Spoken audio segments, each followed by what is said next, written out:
નમસ્કાર, આપ જોઈ રહ્યા છો નેશન પ્લસ ન્યૂઝ. હું છું આપની સાથે હેતલ ભગત. આણંદ જિલ્લાના પેટલાદ તાલુકાના ખડાના ગામમાં આજે વહેલી સવારે હત્યાનો એક સનસનાટીભર્યો બનાવ સામે આવ્યો છે. ખડાના ગામમાં એક 45 વર્ષીય શખ્સની નિર્મમ હત્યા થતા સમગ્ર પંથકમાં ચકચાર મચી ગઈ છે. પેટલાદ તાલુકાના ખડાના ગામમાં ખૂની ખેલ ખેલાયો હતો. અજાણ્યા હત્યારાએ મોડી રાત્રે અથવા વહેલી સવારે બાબુ આશા પરમારના ગળાના ભાગે તીક્ષ્ણ હત્યાના ઉપરાઉપરી ઘા ઝીંકીને તેમને મોતને ઘાટ ઉતારી દીધા હતા.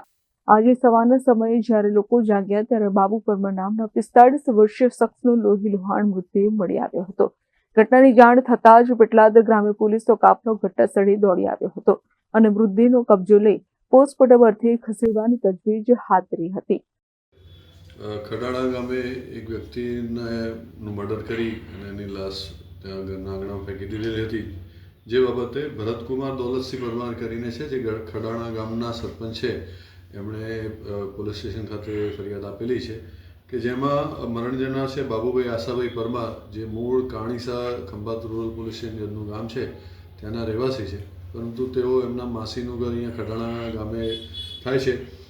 રહીબેન મૈજીભાઈ ડાયાભાઈ પરમારના ત્યાં, અને ઘણા સમયથી આ ગામમાં જ રહે છે અને એકલ દોકલ જીવન ગુજારી રહ્યા છે. તેમનું આજે રહીબેન મૈજીભાઈ પરમાર છે, એમના ઘરના આંગણામાં કોઈએ તીક્ષ્ણ હથિયારના ગળામાં ઘા મારી અને મર્ડર કરેલું છે, તેમજ તેનું ગુપ્તાંગ છે એ પણ કાપી અને ત્યાં આગળ આંગણામાં ફેંકી દીધેલું છે. જે બાબતની ફરિયાદ સરપંચશ્રીએ આપેલી છે અને આ ગુનાની ફરિયાદ દાખલ કરી અને તપાસ અત્યારે હાલ કરવામાં આવી રહી છે અને એલસીબી અને લોકલ પોલીસ આ બાબતે આરોપી શોધવા માટે પ્રયત્નશીલ છે.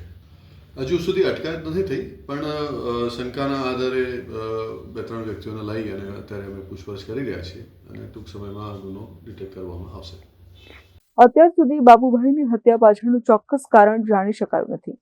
અંગત અદાવત કે અન્ય કોઈ કારણ છે તે દિશામાં પોલીસ તપાસ કરી રહી છે.